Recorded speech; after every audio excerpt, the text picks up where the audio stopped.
कातंत्र रूपमाला व्याकरण में उत्तरार्ध अधिकार के अंतर्गत सार्वधातुक विभक्तियों का प्रकरण चल रहा है। वर्तमाना, सप्तमी, पंचमी और ह्यस्तनी, इन प्रकरणों में कल तक हमने परस्मै पद, आत्मनेय पद और उभय पद की धातुओं के वर्तमाना विभक्ति में रूप चलाए हैं। अब यहाँ पर यह बताया जा रहा है कि वर्तमाना विभक्ति का प्रयोग किया जाए, लिखा जाए भवति, जिसका अर्थ होता है होता है। उस होते हुए अर्थ को वर्तमाना की जो प्रयोग होते हैं, उन वर्तमाना का प्रयोग धातु के पूर्व यदि इसमें शब्द जोड़ दिया जाए तो उसका अर्थ भूतकाल हो जाता है, अतीत हो जाता है। जैसे सा भवति, सा माने वह, भवति माने होता है। अब इसको इसम शब्द का प्रयोग कर दिया जाए भवति इसम, तो इसका मतलब हो जाएगा वह हुआ था। तो केवल शब्दों को सरल करने के लिए जिन शब्दों का प्रयोग ह्यस्तनी में कोई,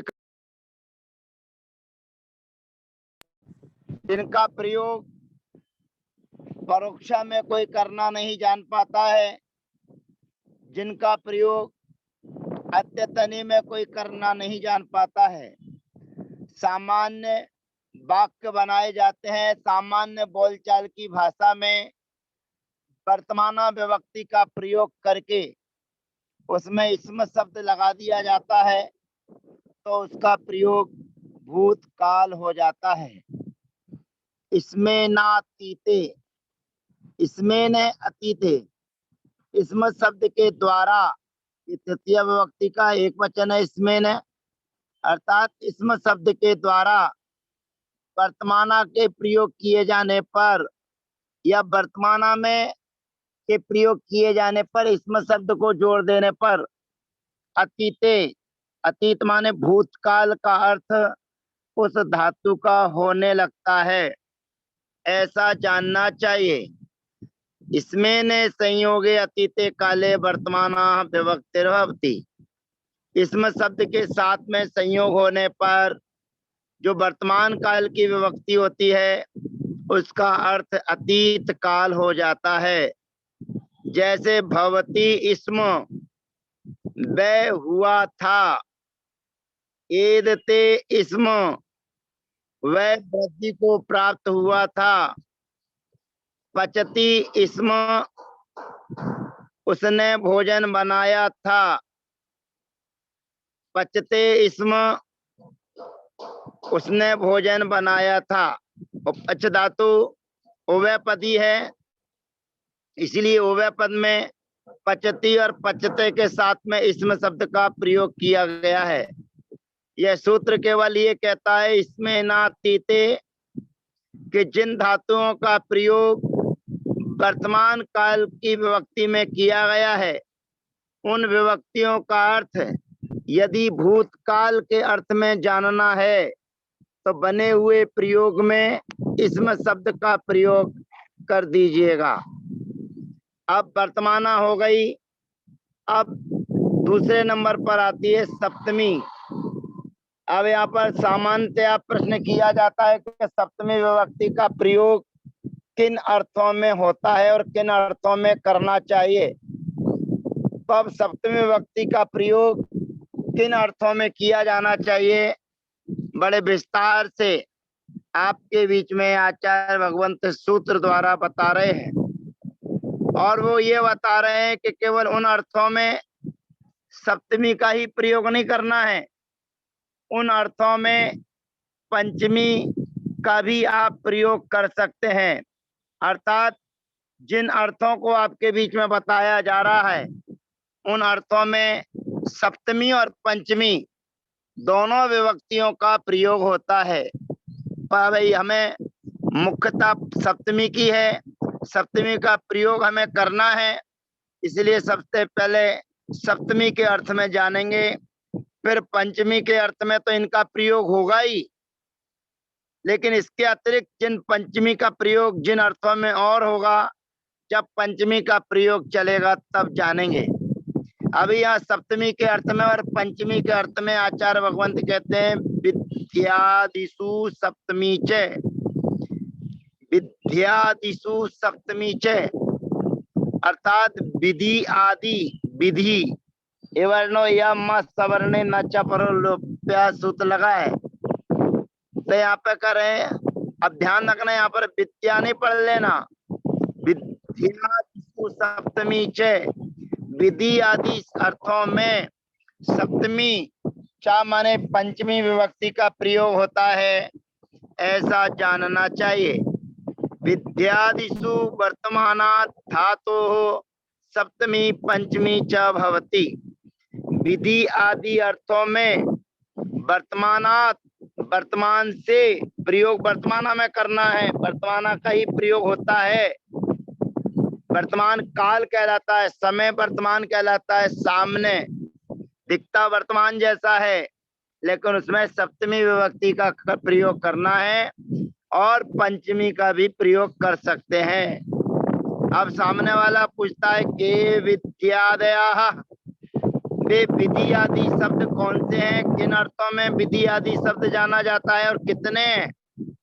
भाई सूत्र में तो केवल एक ही कहा है विद्यादिषु, तो विधि आदि शब्द कौन कौन से हैं, थोड़ी सी जानकारी और मिल जाए तो कहते हैं विधि निमंत्रणा मंत्रण अध्यसन संप्रश्न को विधि ही।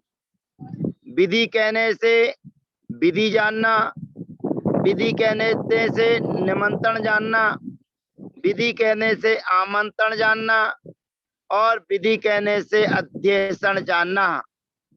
अब ये सभी के अर्थ क्या है? विधि किसे कहते हैं, निमंत्रण किसे कहते हैं, आमंत्रण किसे कहते हैं और अध्यसन किसे कहते हैं? सभी की व्याख्या आचार्य भगवंत कहते हैं विधि कर्तव्य उपदेशः, कर्तव्योपदेशः विधि ही। कर्तव्य का जो उपदेश है, अब कर्तव्य का उपदेश क्या है उसके बारे में वाक्य बना कर भी आपको बताएंगे कि कर्तव्य का जो उपदेश है उसे विधि कहते हैं, अथवा अज्ञात ज्ञापको विधि ही, जिसके बारे में आपको जानकारी नहीं है उसकी जानकारी देना, उसकी जानकारी कराना भी विधि कहलाता है। अब विधि के दो अर्थ हो गए, विधि माने कर्तव्योपदेशः विधि ही, अथवा अज्ञात ज्ञापको विधि। अज्ञात माने जिसको आप नहीं जानते हैं, जिसकी जानकारी आपको नहीं है, ऐसे अज्ञात ज्ञापको हो, जो अज्ञात को जानने वाला है उसको भी विधि कहते हैं। अब इनका प्रयोग करके बता रहे हैं, वाक्य बना के बता रहे हैं।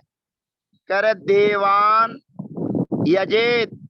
अब यहाँ पे कर्तव्य का उपदेश क्या है, तो सामान्य बोलचाल की भाषा में बताया जा रहा है, सामने वाले से कहा जा रहा है सहा देवान यजेत। सा माने उसे, देवान माने देवों को, यजेत माने पूजना चाहिए। यज धातु का प्रयोग पूजा अर्थ में होता है, इसलिए यज धातु का सप्तमी के एक वचन में यजेत बनेगा। जैसे भवेत बना था वैसे ही यहाँ पर यजेत बनेगा। अभी कैसे बनेगा इसकी व्यवस्था भी आगे करेंगे कि कैसे यजेत बनता है, ये अभी बताएंगे थोड़ी देर बाद, लेकिन यहाँ पर बता रहे हैं देवान यजेत। अब किसको पूजना चाहिए, तो यजेत के साथ में अन्य विभक्ति आती है, प्रथम पुरुष आता है, तो अन्य और प्रथम पुरुष का प्रयोग होता है, जिसके लिए थर्ड व्यक्ति होना चाहिए, तीसरा व्यक्ति होना चाहिए। तो इसके साथ में लगा सकते हैं सह देवान यजेत। सा माने उसे, देवान माने देवों को, यजेत माने पूजना चाहिए। ये कर्तव्य हो गया।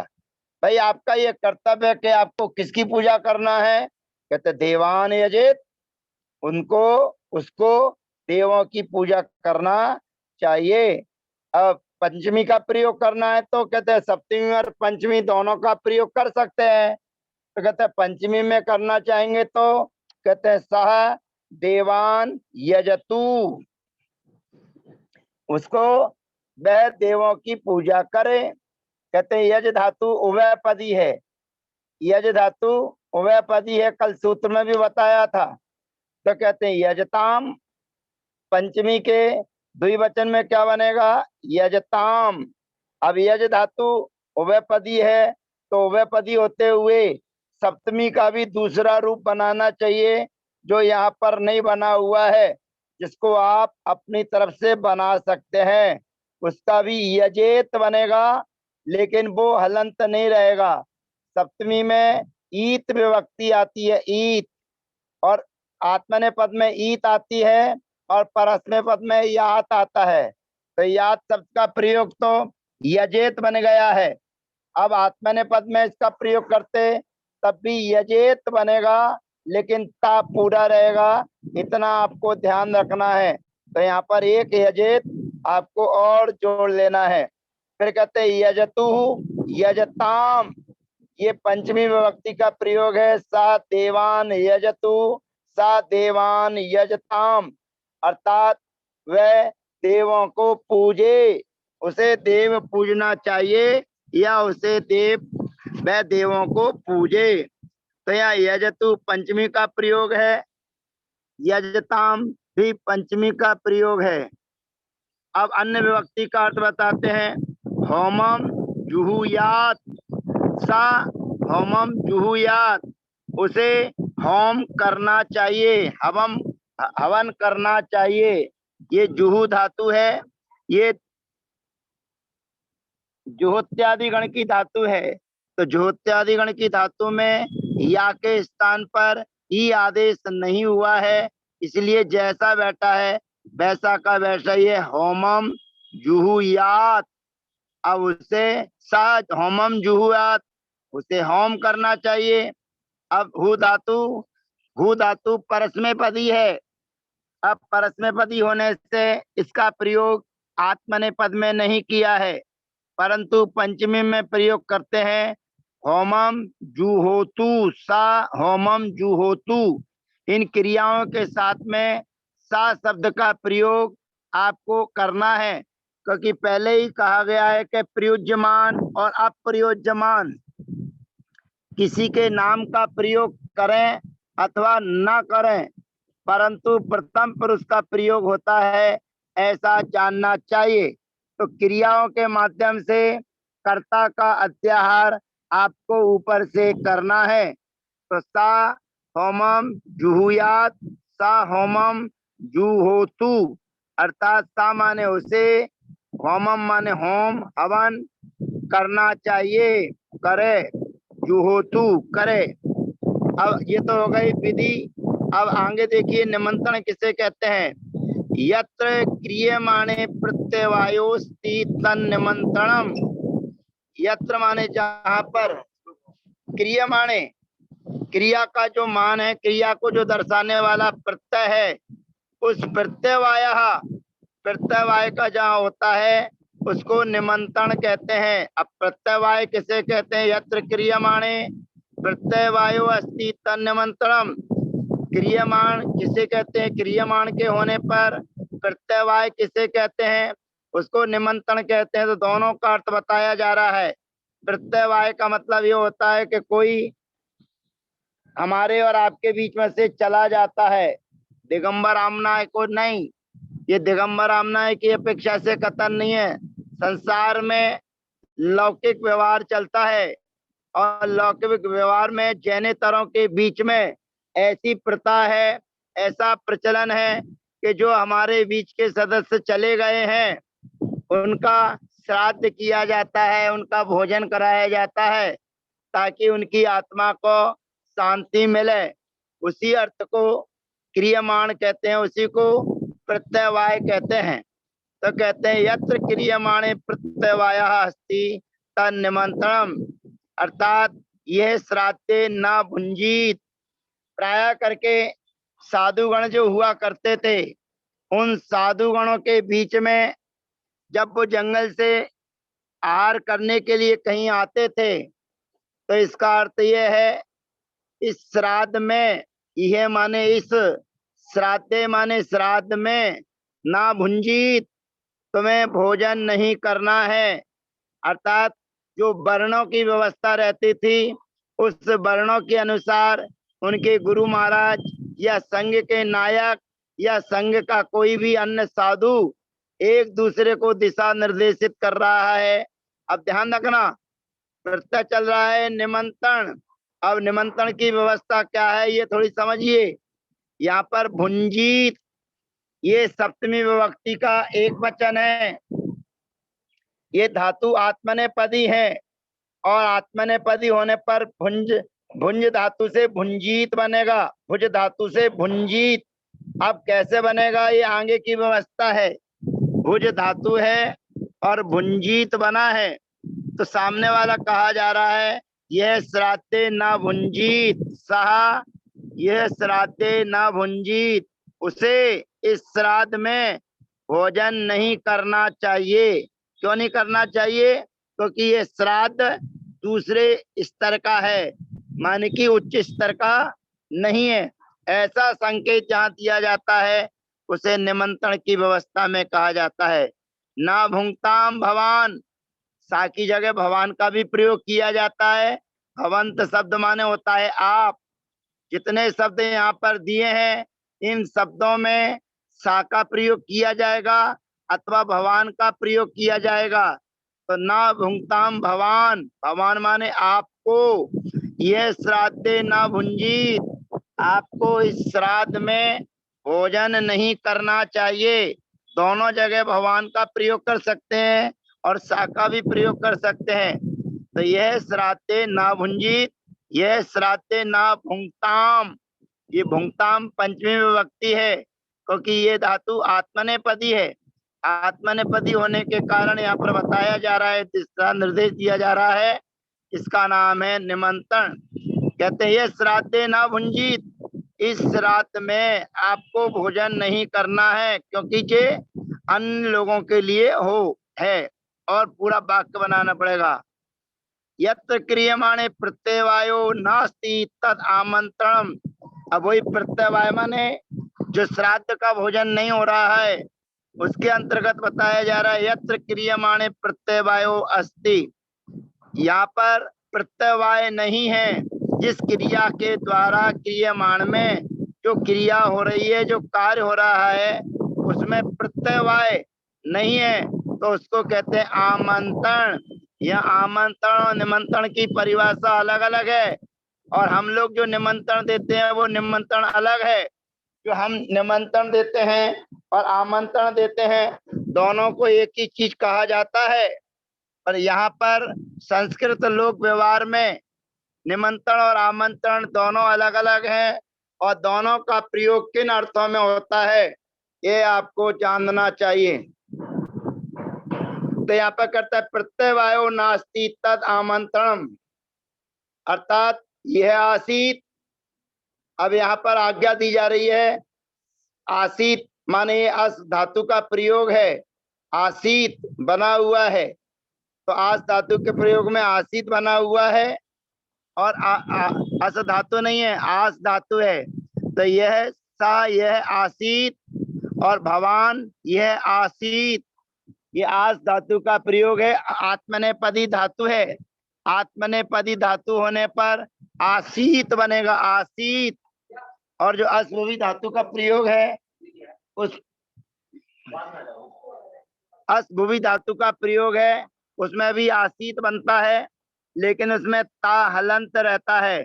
ये ता पूरा है और पूरा ता है तो इसको जानना है जो आस धातु से बना है और सप्तमी विभक्ति क्या है, आत्मनेपदी धातु है।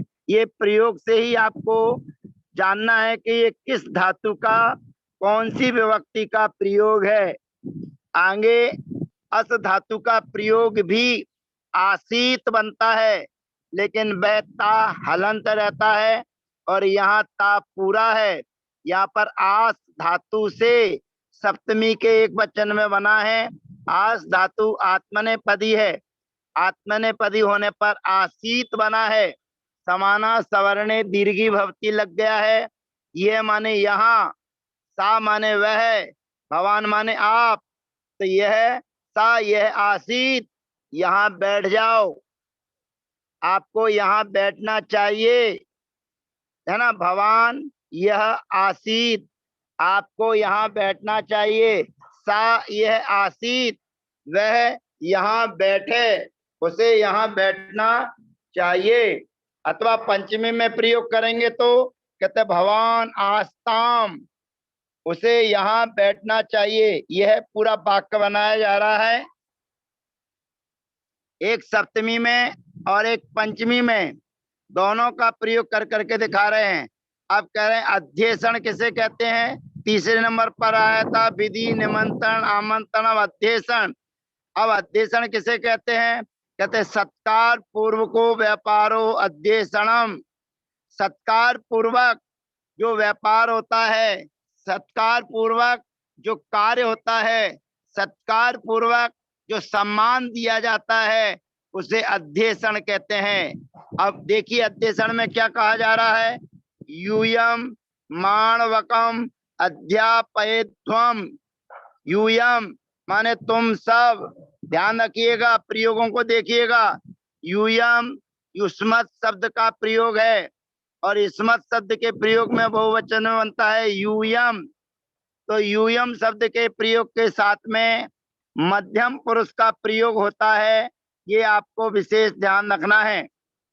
तो यहाँ पर माणवकम, माणवक माने होता है लड़का, माणवक माने होता है बेटा, बालक, शिष्य। तो यहाँ पर टीचरों को कहा जा रहा है, गुरुकुल के जो पढ़ाने वाले हैं उनके लिए कहा जा रहा है। तो जो पढ़ाने वाले होते हैं, जो गुरु होते हैं, जो शिक्षा और दीक्षा देते हैं, प्राचीन पद्धति में उन्हें बहुमान का प्रयोग, बहुमान दिया जाता था, और बहुमान दिए जाने पर बहुवचन का प्रयोग किया जाता था। इसीलिए कहा जा रहा है यूयम। यूयम माने तुम सब, माणवकम, माणवक माने बालक को, अध्यापयध्वम, सामने वाले से कहा जा रहा है, पूछा जा रहा है, निवेदन किया जा रहा है। और कहने वाला व्यक्ति युष्मत शब्द वाला है, कहने वाला व्यक्ति जो है वो सामने वाले से कह रहा है, युष्मत शब्द के प्रयोग वाले से। कहने वाला कोई अलग व्यक्ति है, उसके पिताजी हैं, वो पिताजी उसके से कह रहे हैं, उनसे कह रहे हैं, गुरुओं से, जो गुरुकुल को चलाने वाले हैं उनसे कहे जा रहा है यूयम माणवकम अध्यापयध्वम।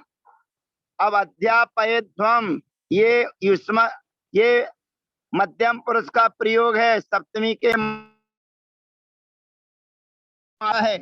तो ईध्वम के आने पर अब धातु कौन सी है, तो धातु बड़ी लंबी चौड़ी है। धातु यहाँ पर है अधि, और अधि के साथ में ये अधि उपसर्ग है, अधि धातु है, और उसमें फिर आप का आगम हो जाता है, अधि और आ ये धातु है। तो उस धातु का अध्यापयध्वम बनता है, अधि उपसर्ग पूर्वक धातु है अध्यापयध्वम। तो यहाँ पर अधि के साथ में आप का प्रयोग हो गया है। तो यूयम माणवकम अध्यापयध्वम, क्या आप हमारे माणवक को पढ़ा दोगे, आपको हमारे बालक को पढ़ाना चाहिए, ऐसा निवेदन किया जा रहा है। यूयम माणवकम अध्यापयध्वम, आपको माने तुम सबको, तुम सब हमारे बालक को अध्यापयध्वम पढ़ाओ।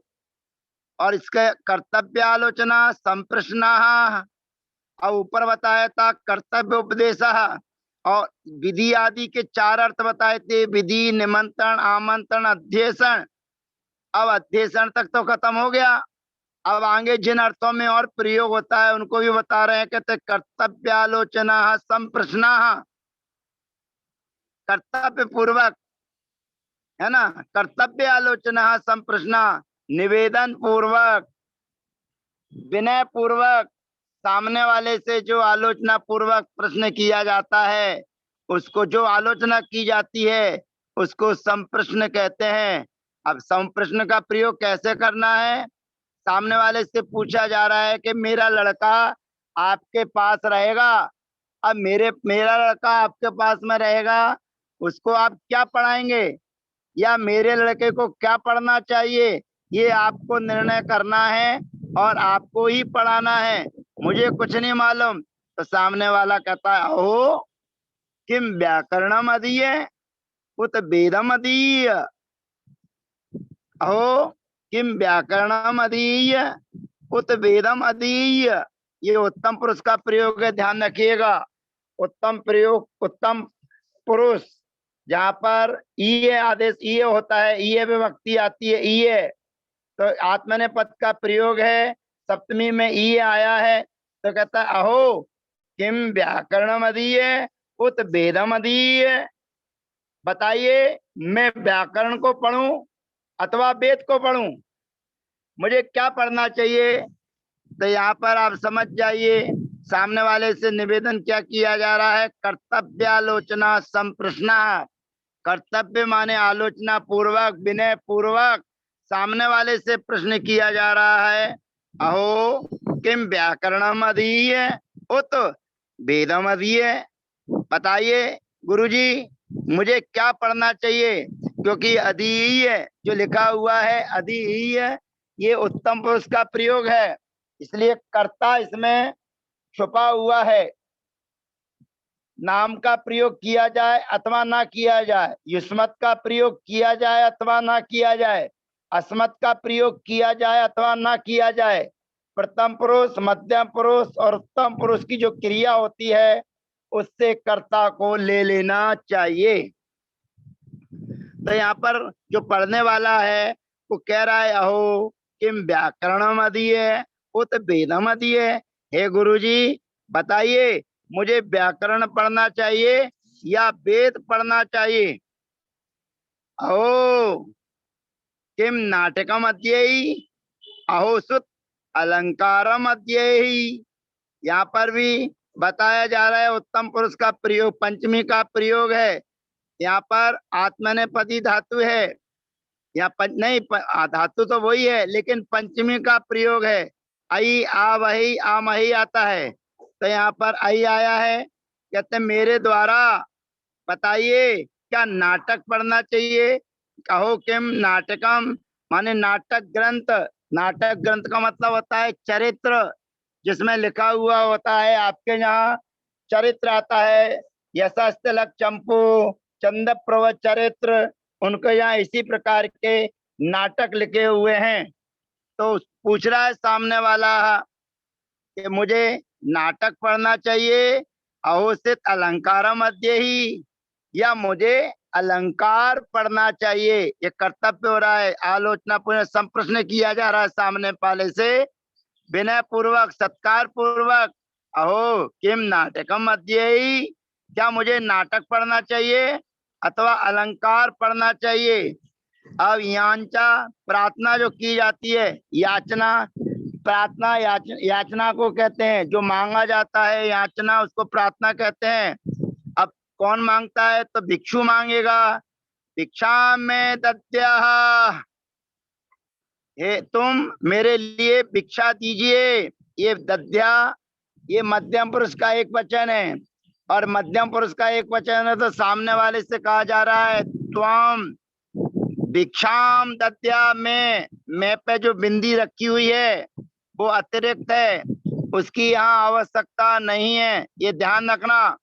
और ये वही है युष्मद और अस्मद शब्द के स्थान पर होने वाला आदेश ते में एक वचन में, षष्ठी और चतुर्थी के एक वचन में युष्मत और अस्मत शब्द का प्रयोग विकल्प रूप में बनता है।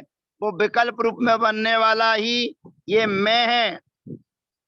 और इस मैं में जो बिंदी बैठी हुई है, इस बिंदी की यहाँ आवश्यकता नहीं है, क्योंकि हिंदी में मैं लिखा जाता है लेकिन यहाँ संस्कृत में मैं माने मेरा, मेरे लिए। भिक्षाम में दद्याः, सामने वाले से क्या कहा जा रहा है, त्वाम भिक्षाम में दत्या, तुम मेरे लिए भिक्षा दो। त्वाम भिक्षाम में दत्या, मैं माने मम, अस्मत् शब्द का प्रयोग। फिर अगला प्रश्न किया जा रहा है, क्षेत्रम में ददीता, मेरे लिए तुम क्षेत्र दीजिए। इसमें में भी बिंदी की आवश्यकता नहीं है, इसमें भी बिंदी अतिरिक्त है। तो ददीता ये भी मध्यम पुरुष का प्रयोग है, थास आएगा। फिर उसके बाद में कन्या में देही, यहाँ पर ये पंचमी का प्रयोग है कि मेरे लिए कन्या दीजिए। मम सुवर्णम दस्व, यहाँ पर मम के स्थान पर मैं आदेश नहीं किया, क्यों? क्योंकि शुरू में है, पद के आदि में है। पद के आदि में होने के कारण मम को मैं आदेश नहीं किया। अगर इसका प्रयोग हम कर देते सुवर्णम में दस्व, तो यहाँ पर चल जाता।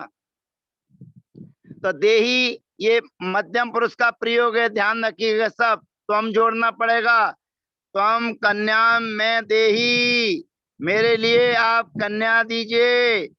मम सुवर्णम दस्व, उभयपदी धातु है, इसलिए दोनों का प्रयोग किया जा रहा है। ये भी पंचमी है, आत्मनेपद। त्वम मम सुवर्णम दस्व, तुम मेरे लिए सोना दीजिए। अब उसमें विधि आदि से लिखा हुआ है सूत्र में, कहते हैं आदि शब्द से और शब्द ले लेना। आदि शब्दात प्रेषण विज्ञापन ज्ञापनादय, आदि शब्द से प्रेषण, विज्ञापन और आज्ञापन आदि शब्दों का भी ग्रहण कर लेना चाहिए। जैसे क्षीणम प्रति कर्म प्रतिपादनम प्रेषणम, क्षीण के प्रति माने अपने से कमजोर के प्रति, क्षीण माने अपने से जो कमजोर है उसके प्रति कर्म प्रतिपादनम, कर्म का उपदेश देना चाहिए, उसको प्रेषण कहते हैं। जैसे गृहीत वेतनस्त्वम, तुम्हारे द्वारा वेतन ग्रहण किया गया। गृहीत वेतनस्त्वम, तुम्हारे द्वारा वेतन ग्रहण किया गया, यानी कर्मचारी है, जो काम करता था उसके द्वारा वेतन ग्रहण कर लिया गया है। अब जब तुम्हें वेतन मिल गया है तो अब क्या करो? कहते कर्माणि कुर्याः, कार्य को करो। तुमको वेतन मिल गया है, जब तुमको वेतन मिल गया है तो क्या करो? कर्माणि कुर्याः त्वम। अब आप जब तुमको वेतन मिल गया है तो तुम काम क्यों नहीं करते हो? काम करो, कर्म करना चाहिए, तुम्हें कर्म करना चाहिए। कुर्वीता, ये आत्मनेपद का प्रयोग है। कुर्याः ये परस्मै पद का प्रयोग है, यानी कि क्री धातु जो है वो उभयपदी है, जो डुक्रिय करने धातु है, जो करोति कुरुता कुर्वंती प्रयोग बनता है वो वाली धातु है। और कुरु ये पंचमी का प्रयोग है परस्मै पद का। कुरुस्व ये आत्मनेपद का प्रयोग है। तो ये चारों में से किसी एक का प्रयोग आप कर सकते हैं। गृहीत वेतनस्त्वम कर्माणि कुर्याः, कुर्वीता कुरुहु कुरुस्व, तुम्हारे द्वारा वेतन ग्रहण कर लिया गया है, तनख्वाह तुम्हें प्राप्त हो गई है, अब तुम सबको कर्म करना चाहिए। तुमको कर्म करना चाहिए, सबको नहीं, तुमको, क्योंकि यहाँ पर मध्यम पुरुष एक वचन है, तुम्हें करना चाहिए।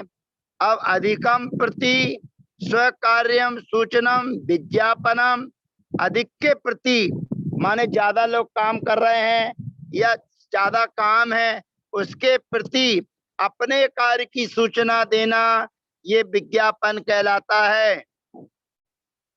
अहो देविराम कार्यम अवधार्ये, अहो हे देव इस कार्य को धारण करो, ये कार्य करना चाहिए तुम्हें, तुमको करना चाहिए। मध्यम पुरुष का प्रयोग है। हे देव, तुम्हें, अहो देव तुम इदम कार्यम अवधार्ये, हे देव तुम्हें इस कार्य को करना चाहिए। और अवधारय ये पंचमी का प्रयोग है। सर्वेषां स्व स्व कार्य नियम प्रतिपादनम आज्ञापनम। आप कहते हैं सर्वेशाम, सभी को, स्व स्व, जो अपना अपना कार्य है, जिसका जो काम करने का है, जिसका जो विभाग है, उस कार्य को करना, नियमनम, उसके लिए प्रति उसको जताना, नियम प्रतिपादन, उसके कार्य को बताना, उसके कार्य को दर्शाना आज्ञापनम कहलाता है। जैसे विप्राह ये प्रवर्तेरन प्रवर्तनताम, पंचमी और सप्तमी दोनों का प्रयोग करना है। विप्रा माने ब्राह्मण, ब्राह्मणों को यही रहना चाहिए, यही कार्य करना चाहिए। प्रवर्तेरन प्रवर्तनताम, ये आत्मनेपदी धातु है, इसलिए सप्तमी के एक वचन में प्रवर्तेरन, प्रा उपसर्ग पूर्वक वृत्त धातु है, वृत्त, तो प्रवर्तेरन प्रवर्तनताम, विप्रा माने ब्राह्मणों को इस कार्य में लगना चाहिए।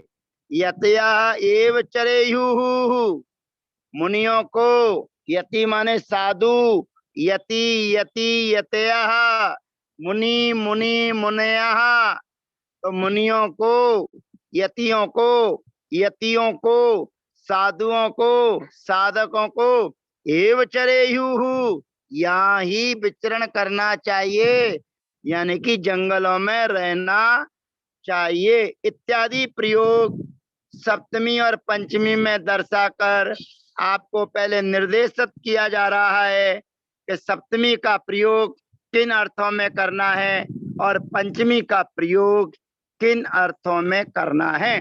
इन अर्थों में करने के बाद अब अगले सत्र में हम आपके बीच आएंगे, तब सप्तमी विभक्ति में यात विभक्ति लेकर आएंगे।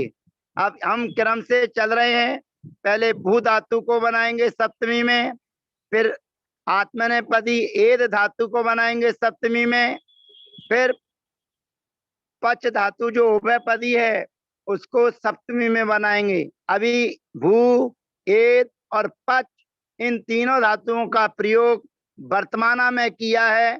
अब सप्तमी के अर्थों को बताकर कल सप्तमी में प्रयोग किया जाएगा भू धातु का, एद धातु का और पच धातु का। फिर उसके बाद में पंचमी और ह्यस्तनी की चर्चा आएगी। सभी के लिए यथायोग अभिवादन, वंदना, जय